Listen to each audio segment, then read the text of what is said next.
said you were, right? I'll fit you in. Yeah, give me a holler. Okay. Okay.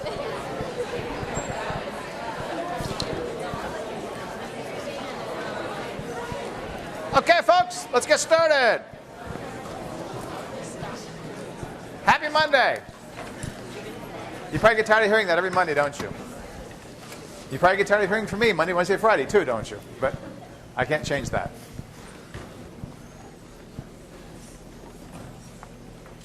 Boy, numbers just keep going down. That's interesting. Okay.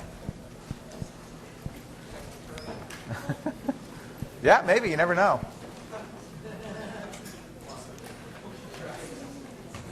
Okay, so today I'm going to finish the small section of carbohydrates I have not done, and then we'll turn our attention to signaling. And signaling is important because signaling is how the cells of the body basically talk to each other and communicate with their environment. And that's a very, very important thing, especially in a multicellular organism, as we shall see. So last time I finished up talking about the different glycoproteins, how the N-linked and how the O-linked glycoproteins got made. And today I'm going to say a little bit more relative to that, relative to diseases, or at least one disease that I'll talk about today. So you may recall last time I talked about the N-linked glycoproteins having a common sort of core set of carbohydrates that were on there. It's an oligosaccharide. And that common core is shown in gray. And I also pointed out that the N-linked glycoproteins get the carbohydrate portion put onto it, starting in the endoplasmic reticulum and finishing in the Golgi apparatus, and that the O-linked glycoproteins only got their carbohydrates put onto them in the Golgi apparatus. That was one difference between the N-linked and the O-linked glycoproteins. Okay? There's some other ones, blah, blah. It was funny, I guess. This is kind of a dumb figure, but it also schematically shows you, again, an N-linked glycoprotein with some of the things sticking off of it. This glycoprotein is very important in the making of blood cells, which was in the news yesterday. In case anybody didn't see it or hear it, they've demonstrated for the first time the ability to directly convert skin cells into blood cells. A very interesting development relative to designing tissues and things that people want. So that was kind of cool. Okay, well, I've been talking about the Golgi apparatus and the endoplasmic reticulum. I haven't said too much about them, and all I'm going to say about them here is that they are involved in trafficking in cells. Modifications are typically made to the proteins that are produced in these, the proteins are produced in the endoplasmic reticulum and modified in both the endoplasmic reticulum and in the Golgi apparatus.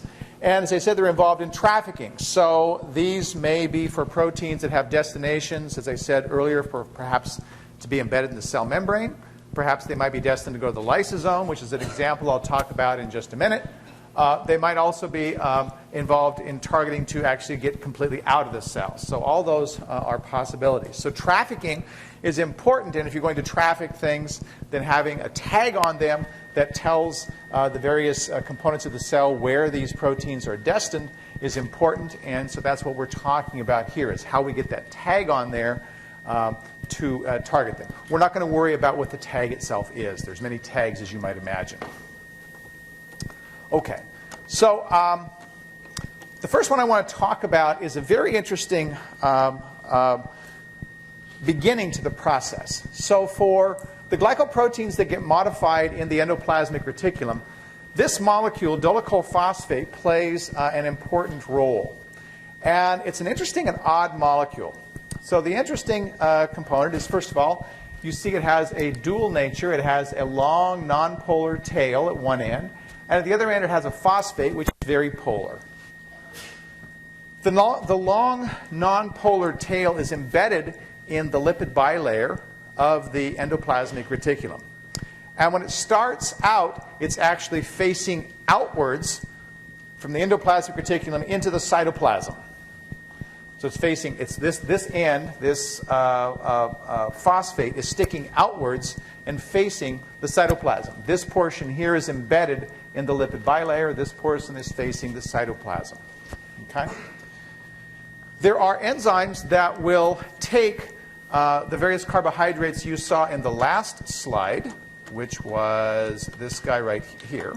Okay? They're going to take and they're going to put this central core of 5 carbohydrates onto that phosphate. Okay? So enzymes put that central core onto that phosphate. And then, as they say in the magic business, something happens. And it's not completely understood how, but what happens is this guy then inverts. It actually flips its orientation so that instead of being facing outwards into the cytoplasm, it now faces inwards into the endoplasmic reticulum. So it's facing now, after it's done that flip on the inside of the endoplasmic reticulum. Once it's on the inside of the endoplasmic reticulum, of course, it has now on the inside, it has those 5 residues that are on it.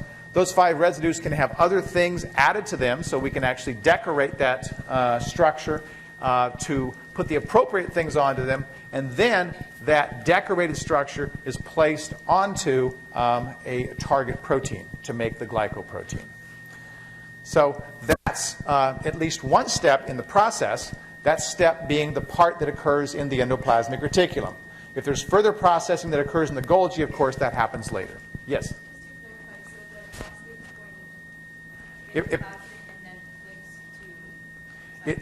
No, it starts facing the cytoplasm. That's outwards of the endoplasmic reticulum. And then it flips inwards. And it's inwards, it's on the inside of the endoplasmic reticulum where these proteins are that are destined to get tagged in this way. Okay? Yes? Shannon? Kind of like an enzyme, does it then flip back outwards again? It does flip back outwards. It's not an enzyme, no. It may involve an enzyme actually facilitating its flipping. The flipping isn't completely understood.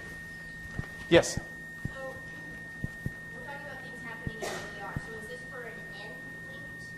This is how an N-linked glycoprotein starts being modified. That's correct. Okay, so yep.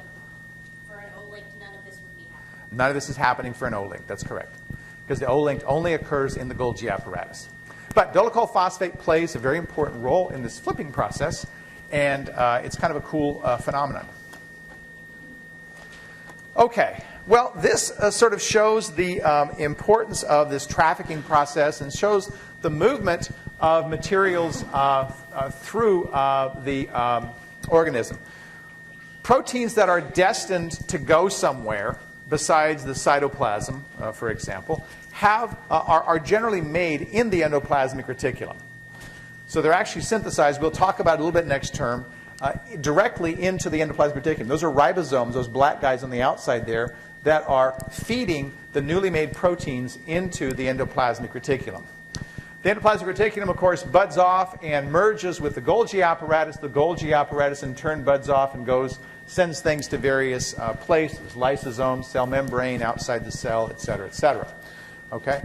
So this movement that happens in cells happens as a result of basically transport between each of these individual granules that are here.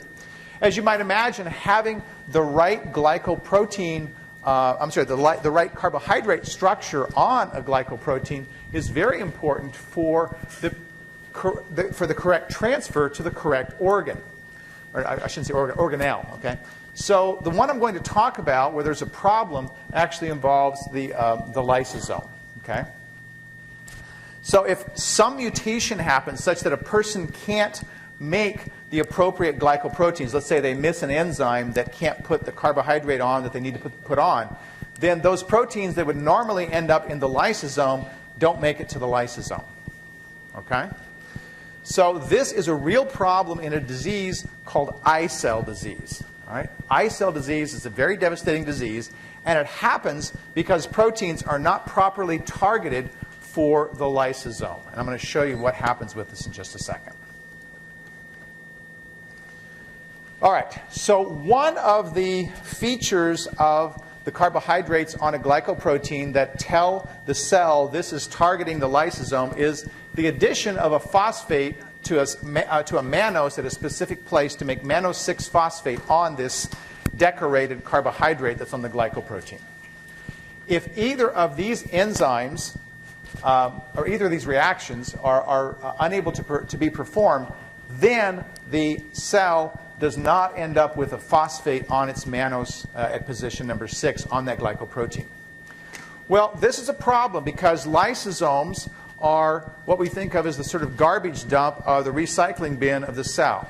What lysosomes do is they're full of proteolytic enzymes that take and break down things that have been dumped into them, essentially. Okay? So the lysosomes have a real need for specific enzymes to come there and break things down.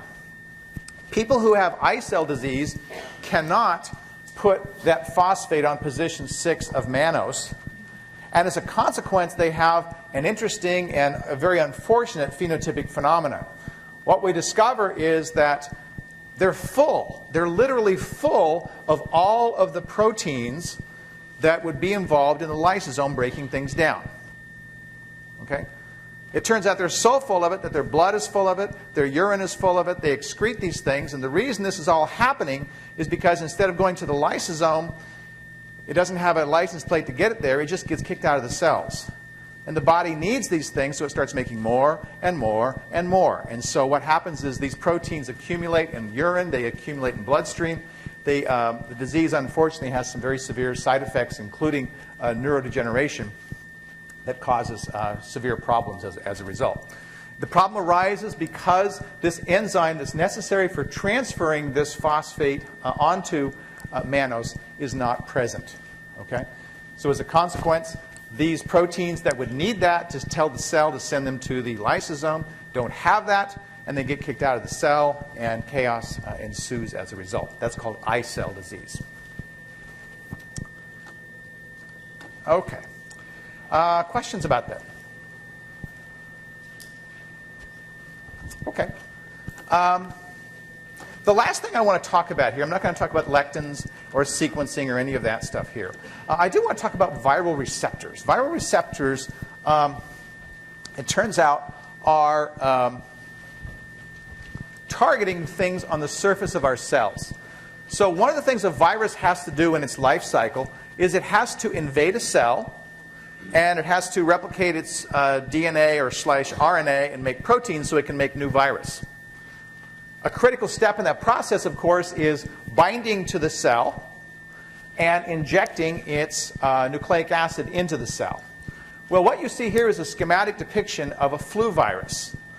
And a flu virus, in this case, has recognized a target carbohydrate on the end of a glycoprotein on the surface of a cell. Okay, so here actually we see it depicted right here. There's some other guys down over here. This happens for virtually every virus that's out there. So you might wonder, well, why do we have, for example, different blood types?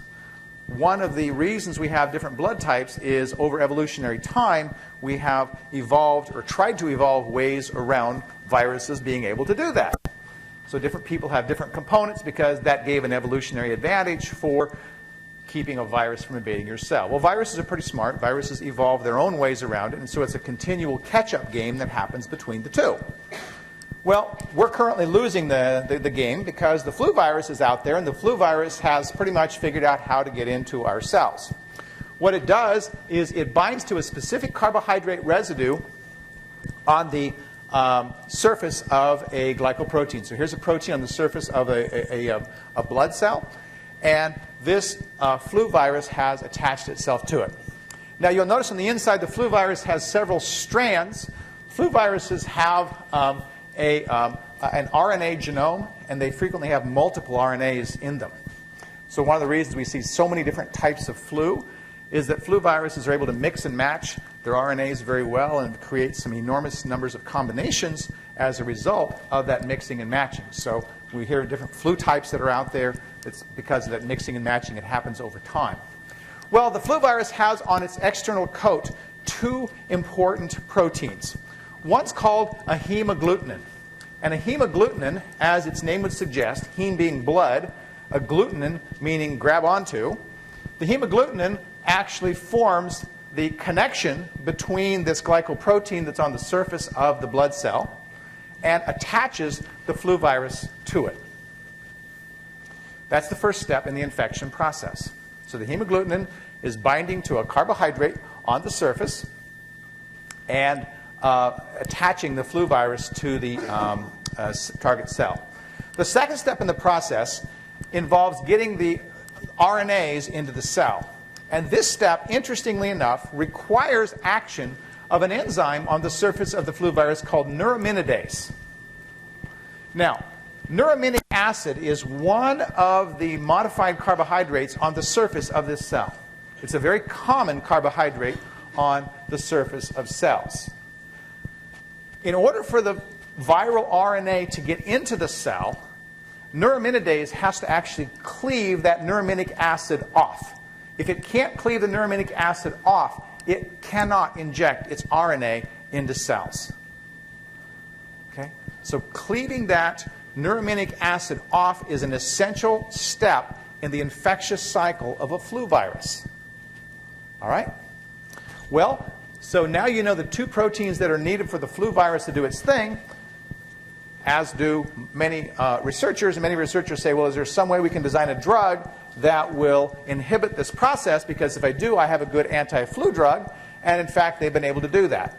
So a flu drug called Tamiflu, which many of you guys probably know of, has been available now for something like 10 or 15 years. And it actually it doesn't completely prevent flu, but it does a very good job of severely reducing its symptoms for many types of flu. And it works by inhibiting neuraminidase. So Tamiflu is a neuraminidase inhibitor preventing that enzyme from cleaving neuraminic acid and therefore preventing the virus from being able to inject its RNA into a cell and make an infection. Okay, yes, Kelsey. So, can I repeat what hemagglutinin does? Hemagglutinin is a protein that's on the surface of the virus. I'm going to fall over. And the protein attaches itself to the glycoprotein that's on the surface of the cell. So it's called hemagglutinin because it attaches itself to blood proteins. Okay, so blood cells have certain things on their surface, and those certain things are what the hemagglutinin itself is attaching to. Yes? What was the carbohydrate that So neuraminidase cleaves a carbohydrate known as neuraminic acid. Okay, neuraminic acid off. That is an essential step in the infectious cycle of a flu virus. And no, Tamiflu does not work against every type of flu. So there are some that don't use this exact mechanism. Other questions? Okay, so much for carbohydrates.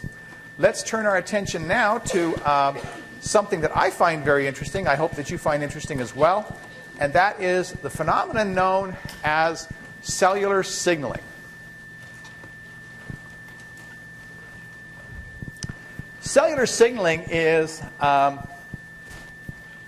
I said, essential for a multicellular organism.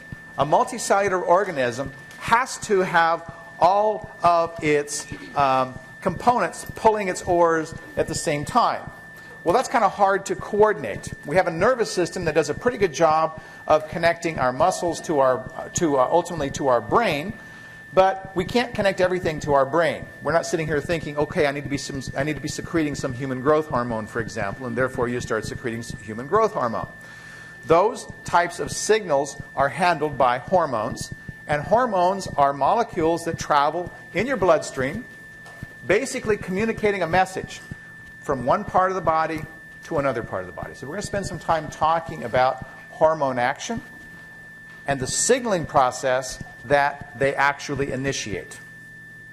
So hormones are communication devices that initiate a cellular response. Hormones are communicating devices that initiate a cellular response. Hormones are chemicals. They may be steroid hormones, in which case they're steroid molecules like cholesterol. They may be peptide hormones, which means that they're comprised of amino acids linked together to make a protein. Example of that includes insulin. And they may be other chemicals like epinephrine, also known as adrenaline, which is a small molecule that's actually made from tyrosine. There's quite a wide variety of forms that hormones can take, and there are others as well. Okay? Well, cells, as I mentioned earlier, are control freaks. They need to be able to control their own environment. And when we think about pulling all the ores together at the same time, that means that there's a lot of potential chaos if we don't do that. So so the body has needs of its own, and that's why we have specialized cells to do things. We have a liver, for example, that we're going to see is critical for providing energy, for detoxifying compounds, for handling sugar, for making sugar, all kinds of things. And just as the body has times when that's needed, so too does the body have times when that's not needed, meaning that it needs to be turned off. So wherever there's an on switch, there also has to be an off switch. And that's important to keep in mind. What we see here is just a simple schematic of some of the things that we're going to be talking about over the next couple of days. I'm going to talk a lot about epinephrine, a lot about insulin, and a decent amount about epidermal growth factor. These are 3 different hormones in the body that elicit 3 different responses. Okay?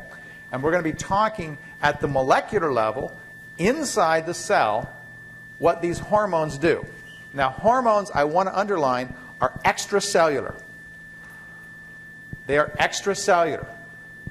So they do not come inside of the cell, at least these hormones that we're talking about. Some steroid hormones do, actually. Yes? Aren't they made in the cell, though? So our question is, aren't they made by the cell? Yes, but so are digestive enzymes, which are also extracellular. So cells have ways of exporting things from them to communicate, and hormones are a prime example.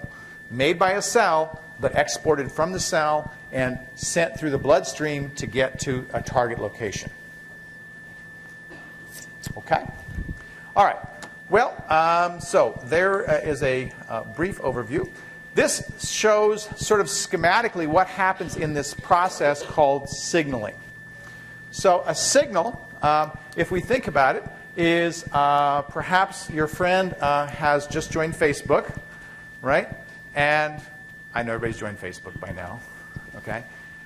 No?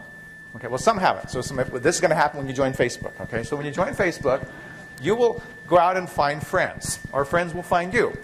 And that will initiate you or someone connecting and sending a signal saying, hey, I'm on Facebook, look at my pictures, right? Okay? And so the person gets that signal, and they say, oh, I want to see your pictures, I want to see your pictures. Okay? And so they then transduce this signal by clicking on the little section in Facebook where it says photos. Okay? And you look there, and sure enough, there are some pictures, there are some pictures. And, okay? And then you now look at those pictures, and you click the little like button, and that's your response. Okay? So in a sense, we see Facebook on the screen here. Facebook is simply a social communication signaling process. All right? Well, cells had it figured out long before Facebook had it figured out. Right? Cells have to be able to talk to each other, and hormones are a great way of doing that. These cells, okay, so if I'll give you an example, and I'll talk about this example more in a bit. If I am out taking a walk in the woods, and a grizzly bear comes into my path, okay, when the grizzly bear comes into my path, my brain goes, trouble, Ahern, okay? All right?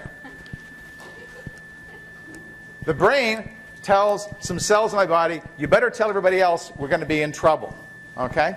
So the brain actually initiates a process where other cells in my body start making a hormone that's going to get me out of that situation if at all possible. Okay? Those cells release the hormone into the bloodstream, and because it's traveling in the bloodstream, it's not instantaneous, but it can happen within the matter of seconds, because your blood is actually moving through your body fairly rapidly. That hormone goes out in the bloodstream, and it hits a receptor on a target cell. That receptor on a target cell might be my liver. Liver is very commonly involved in this. Why the liver? Well, the liver contains a lot of glycogen, which can be broken down to make glucose. Okay? So I've gotten the signal. Okay? I have now sent message that I am in trouble. The hormone has come out. It's now gone out, and it's bound to my liver. When it gets to the liver, there's something called transduction that happens. Transduction is the critical component of this process, because it's with transduction that signal outside the cell starts making changes inside the cell. So signal transduction involves changes, or actually communicating that information outside the cell to inside the cell. And it's inside the cell that's critical, because it's inside of my liver cells where my glycogen is located. My glycogen, when my liver cell gets that message, it says, uh-oh, better start releasing some glucose because we're going to need it to run away. Okay? The running away may have already started by the time that happened. Okay? The response of the liver cell then is to say, okay, release glucose in this case, and glucose goes out. Well, glucose goes out, and now I'm releasing a ton of glucose, and I can release a lot of glucose this way. I'll say more about that in a minute. I don't want to do that forever, because if I do that forever, I will have exhausted all of my stores, and then I won't have any more. So when the next grizzly bear comes and gets me, I'm going to actually get eaten. Okay? So this response that I have to these signals has to somehow also be turned off ultimately. If it's not turned off, okay, then I will exhaust all of my resources. So there's something monitoring this response that now is saying, okay, we've got enough glucose, slow it down, okay, stop it, we don't need any more. And so we're going to talk at the molecular level how that process starts and also how that process stops. Okay, so I'm talking very generally so far. We'll talk about molecular basis in just a second. Okay, well, when we think about this signaling process, the very first step and the very first molecule that plays a role in that process is the hormone I described. Okay? So hormones are what we call the first messenger. We can think of the first messenger as the equivalent in the Pony Express days of the very first rider who jumps on the very first horse and drives 50 miles to the next horse. They start the message process. They start the signaling. So the very first messenger is a hormone. What the hormone does, as I said, is it goes out and it binds to target cells, and when it hits those target cells, it initiates those target cells making molecules that can continue to carry the signal, now inside the cell, because the hormones themselves don't make it into the cells. So when a receptor on the surface of the cell binds a hormone, it starts a process of making things inside the cell that's going to continue that signal. The things it makes, or directly or indirectly, are known as second messengers. And you see on the screen several different second messengers. I'm actually going to talk about all of these before we're done talking about signaling. Binding outside, synthesis of second messengers inside, and the second messengers help to bring about what the rest of the body is telling the liver cell to do, which in this case is let's get some more glucose out of there. Okay, well, let's look at some specific components of this process. All right? I talked about a receptor. Clearly, a receptor for a hormone is a very critical thing. If we don't have a receptor for the hormone, the cell has no way of knowing that everybody else is trying to tell us something. There's no way for the cell to know that something else is trying to tell us something, because those hormones are just going to bounce off the membrane and not do anything. So a receptor will be a protein that's embedded in the membrane of the cell that specifically binds a hormone. Now, I'm going to give a name to one class of these. They're called 7-TM receptors. I'll show you why in a second. I'll show you why they have that name in a second, that is. But for the moment, they're called 7-TM receptors. And you can see some biological functions. No, you don't need to memorize this. Okay? But you can see some biological functions that these 7-TM receptors help to mediate. Hormone action, hormone secretion, neurotransmission, chemotaxis, exocytosis, blood pressure, embryogenesis, cell growth and differentiation, development, smell, taste, vision, viral infection. You have to almost start thinking about what is it that they don't do. Because 7-TMs are intimately involved in these necessary communication processes in our body. Well, how do they get their name? They get their name by virtue of the fact that they, first of all, are embedded in the membrane of a cell. So they're proteins that are embedded in the membrane. Of course, they have to be in the membrane so they can pick up that extracellular hormone that's coming along. Their structure looks like this. Okay? They have an amino end. They have a region that goes across the membrane. It turns and goes across the membrane again. It turns and goes across the membrane again. It turns again, again, again, again. And if you count those number of loops that are in there, you'll see there are 7 of them. So the 7 part of the 7-TM means that it crosses the membrane 7 times. The TM doesn't stand for transcendental meditation. Instead, it stands for transmembrane. So transmembrane means it crosses the membrane 7 times. So a 7-TM receptor will have this general structure, and it plays a role in binding to hormones. Not all receptors are 7-TMs. This is one class. I'll talk about other classes later. This is one class of hormone receptor. Yes? For our purposes, it doesn't matter. That's right. Okay.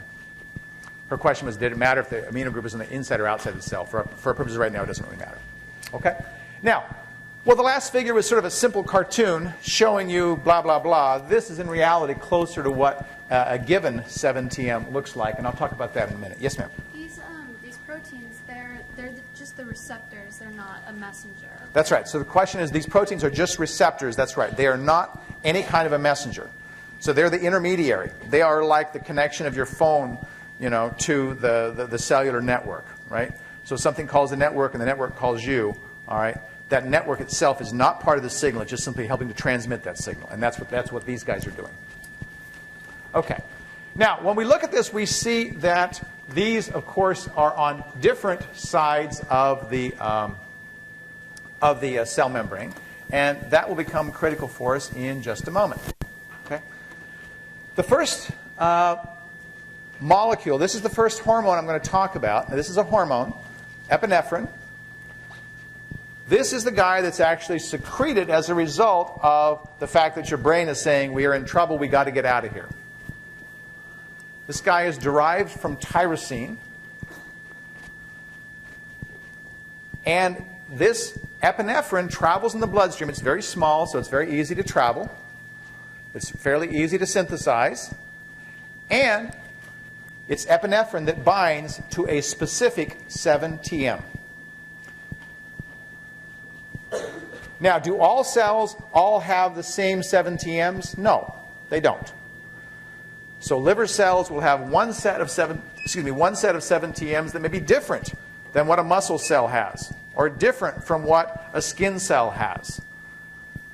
So not all hormones affect all cells. That's a very important thing, because now you can turn on and turn off certain things with certain hormones. That's a very useful property. No, you don't need to know the structure of epinephrine. All right. Well, let's look at the pathway that epinephrine stimulates. This pathway, you're going to see several times this term. Okay? Here is a cell. Let's say this is a liver cell. And in the membrane of the liver cell is embedded a 7-TM that is called the beta-adrenergic receptor. And this particular receptor binds specifically to epinephrine. Okay? So, the hormone has been released. The liver cell has just bound to epinephrine. What happens? Well, when it binds epinephrine, just like we've seen with enzymes, there's a slight shape change that occurs in the receptor as a result of that. A very slight shape change upon binding of the hormone. Well, I'm sure you can see where this is going to go. A slight shape change. I always have trouble with that. A slight shape change, okay, is what's responsible for everything else that happens. Okay? The slight shape change in the receptor causes it to change how it interacts with a protein that's on the inside of the cell. So down below, we're inside of the cell down here. The shape change changes how the beta-adrenergic receptor interacts with this thing right here called a G protein. Okay? Now, what does that mean? Well, as a result of this change in the beta-adrenergic receptor, the G protein here, which you can see has 3 subunits, an alpha, a beta, and a gamma, the G protein is altered. And the alteration results in the replacement, notice I said replacement, of GDP by GTP. That is, the GDP is removed and a GTP is put in its place. Okay? So, the epinephrine has caused the receptor to change. The receptor has caused the G protein to change. And when there's a GTP in there, look at this, the beta and the gamma subunits disappear. That's important because the beta and the gamma subunits cover up a binding site for the alpha subunit on this enzyme, adenylate cyclase. So now with the beta and the gamma subunits gone, the alpha subunit can go and bind to adenylate cyclase, and adenylate cyclase is an enzyme that makes cyclic AMP. We've just made a second messenger. It took several steps, but we just made a second messenger.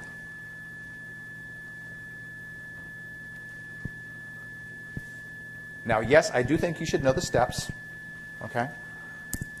Yes? So is there only one receptor that binds epinephrine? No, there are other receptors that will bind epinephrine, and there may be hundreds or even thousands of these on a cell. Okay? You have a puzzled look on your face. Well, I mean, like one type of receptor, or like hundreds of different types of receptors? There are hundreds of different types of receptors, and there may be hundreds of any individual receptor as well. Okay? Okay. Yeah? Repeat the last part about once the alpha subunit is. Sure. Okay. So the critical thing that's happening in this signaling process is the change in the shape of this guy causes GTP to replace GDP. That causes the beta and gamma subunits to disappear, basically. They get released. So again, we've had a shape change in the alpha subunit that has caused that to happen.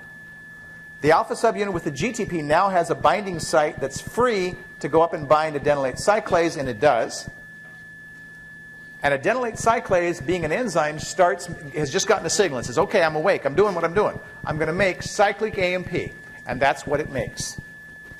We're not to the end of the process yet. Don't worry. Yes? No. That's why I say GDP gets replaced. It gets kicked out and replaced by a GTP. Okay. Now, cyclic AMP, you may recall from our discussions of protein kinase A, does what?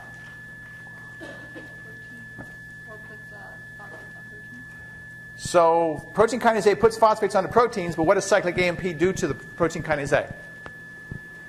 Anybody remember? So cyclic AMP binds to the regulatory subunits and causes them to release, so the catalytic subunits are free and able to do their thing. So what has the signaling process done? The signaling process has gone through step by step by step. It has just activated protein kinase A. So a several-step process to activate protein kinase A. Protein kinase A is an enzyme that can start putting phosphates onto other proteins. And putting phosphates onto proteins have different effects on their activity. Some they will turn on, some they will turn off. We'll see examples of that later. For the moment, we're going to stop this at protein kinase A. But I want you to keep in mind that we can have big effects downstream, that is, from the proteins that get modified. Yes, Allison? So the second messenger, is that the complex made by the adenylate cyclase and the... This is the second messenger right here, cyclic AMP. Okay? Cyclic AMP is the second messenger. The first messenger was epinephrine. The second messenger is cyclic AMP. Because it was a molecule that got made in response to this hormone signaling. Yes, ma'am? So why would the G protein not be a second messenger? Well, it wasn't made in that process from the definition I gave you, so it's just simply helping to communicate that signal, again, like those intermediates in the phone system. Okay? Second messengers are always small molecules as well. This protein is not a small molecule. Okay, so this process happens pretty quickly. It happens pretty darn quickly. And as a consequence of that, when you get scared by a grizzly bear, as I just was earlier, epinephrine comes along and it activates protein kinase A. Protein kinase A in my liver cells is going to stimulate the breakdown of glycogen and the release of glucose for the rest of my body. The reason we think about adrenaline, which is what epinephrine is, the reason we think about adrenaline being such an incredible substance, you hear the stories about people being able to pick up a car when they see their child is underneath it. Okay? Those stories are true. And they're true because you've just dumped a ton of glucose into your bloodstream. Okay? The liver can really put out a lot of glucose if necessary. It puts a ton of glucose out into the bloodstream as a result of this. Now, we'll see later at the molecular level how protein kinase A facilitates that happening. But for now, all you need to know is that the activation of protein kinase A does, in fact, make that happen. This doesn't have to happen for picking up a car. It happens with other situations as well. Yes, ma'am?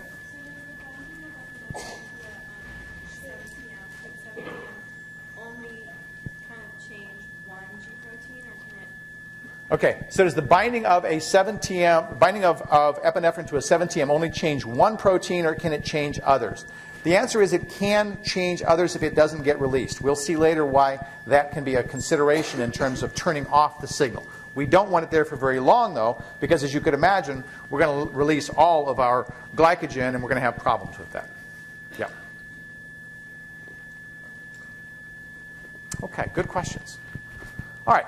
So that's what's happening in epinephrine signaling. It's going through our system. G proteins, this just simply shows you the structures of G proteins. There's alpha subunit right there. These are the beta and gamma that you saw earlier. And the binding of, this is GDP, the binding of GTP, replacing the GDP, causes these guys to get released and gets the whole process going. Adenylate cyclase is an enzyme that's embedded in the membrane. You saw that in the schematic I showed you earlier. And it has a catalytic subunit that is on the inside of the membrane. That's important because the cyclic AMP is going to be made down here. This is a portion that simply binds up here to the membrane. All right, so there's a word figure showing you what's happening. So it basically showing you in words what I showed you in the last figure. Epinephrine binds to the receptor, activates it. Activate means it makes a shape change. GTP gets exchanged for GDP gets exchanged for GTP. So now you have an activated G protein in that G protein that got the GTP. Okay, these are amplification steps because again, we can be activating multiple G proteins in this process. G proteins go and interact with adenylate cyclase, thereby activating it, causing it to start making cyclic AMP, and then this process continues.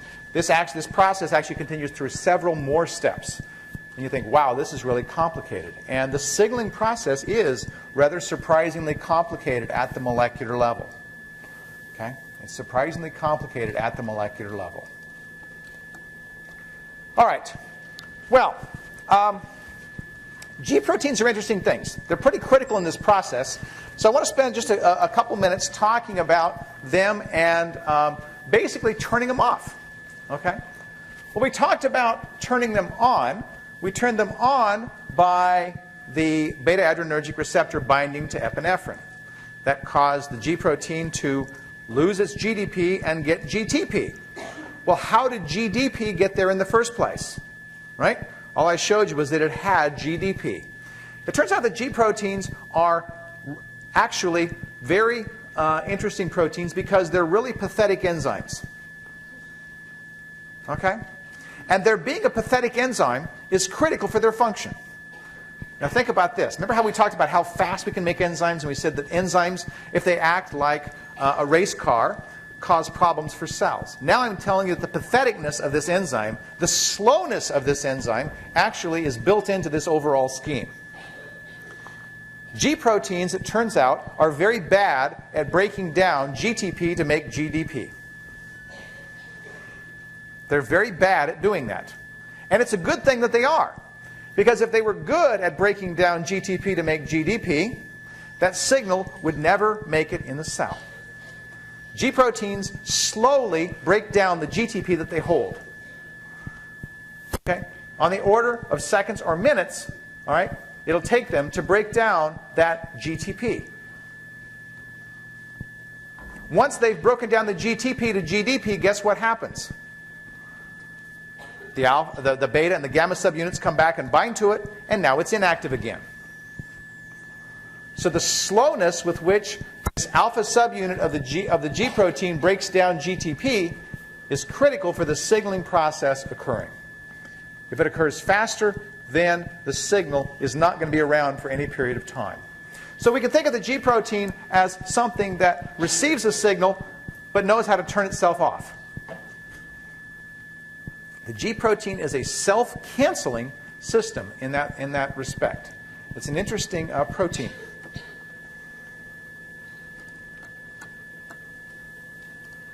Okay.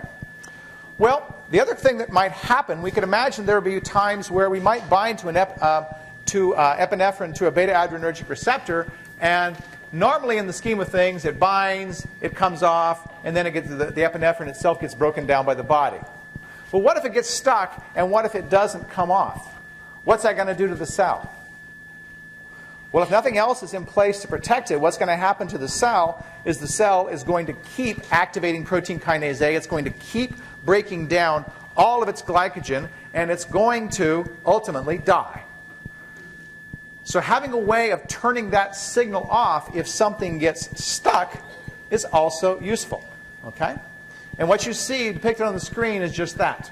If a beta-adrenergic receptor gets stuck, as it were, a protein called receptor kinase, which is another enzyme, puts phosphates onto that receptor, saying, okay, we got a problem here. And these phosphates provide a binding site for a protein called beta-arrestin that stops this guy from signaling.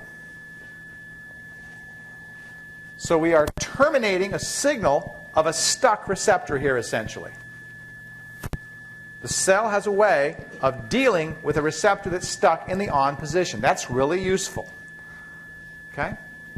If you're running a factory and you're producing too many automobiles, you want to have an off switch to slow that process down before you start wasting a lot of money. The cell wants to turn off this process before it starts wasting a lot of energy or other resources. And this is how that overall process happens. Questions about this? You guys look like you're stunned with the information that I'm giving you here. I know you're not, but... All right, that turns out to be a good place to stop. So let's stop right there, and we'll talk more about the signaling process next time.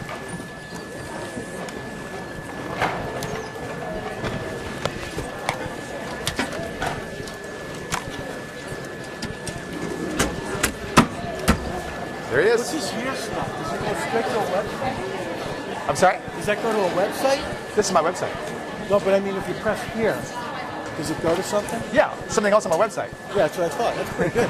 Yeah, I do all my stuff. I do it all in HTML. All the links and stuff? Yeah, yeah. How you doing? Okay, man. Off to a good start? Some stuff doesn't work here.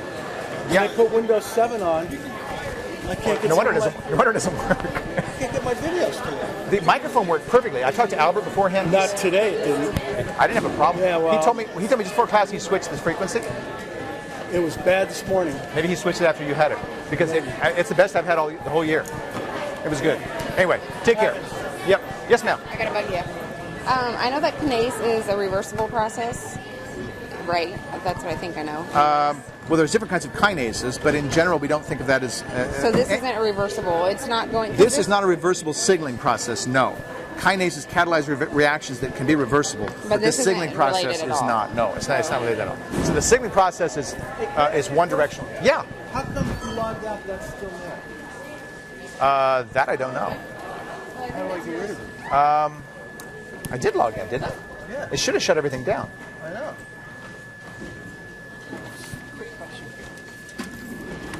broke it. Well, here, I'll force it off. Like, if it's ever stuck on and you can't get it off, so hold this guy down. Okay. And when you hold it down, I did it. that will turn this guy All right, off. sorry, There you go. man. Sorry about that. There you go. Quick question. Yeah, sure. On this molecule, when the sucker is stuck on the on position, Uh-huh. still signaling, are you gonna? Is it reducing this from ATP to ADP? Which Right. causes- That's just the source of the phosphates. That's all that is. Okay. Does this molecule stick here? So the phosphates provide a binding site for the beta-arrestin. Right. Right. Okay. Beta-arrestin knocks, disassociates it, or So all beta-arrestin does is it binds here and just Right. stops it from acting. okay, So it's just glomming onto it and nothing happens after that. that makes sense. Yeah. It's like So it's a way of taking out something that's stuck in the on position. Okay, so it's an inhibitor. Like It a is an, signal. oh yeah, definitely inhibitor. Okay. Yeah. That's Okay. what- So awesome. it's stopping that whole process. All right. Okay. Sure. What's up, Frankie? I'll probably walk with you. I did go by the financial aid. Oh, good. What'd they say? I should be fine. Okay. I can drop all my classes and still be fine. Oh, well, that's good. The only problem is I won't, like, financial aid won't pay for it. Won't pay for. For my retaking class. Oh, okay.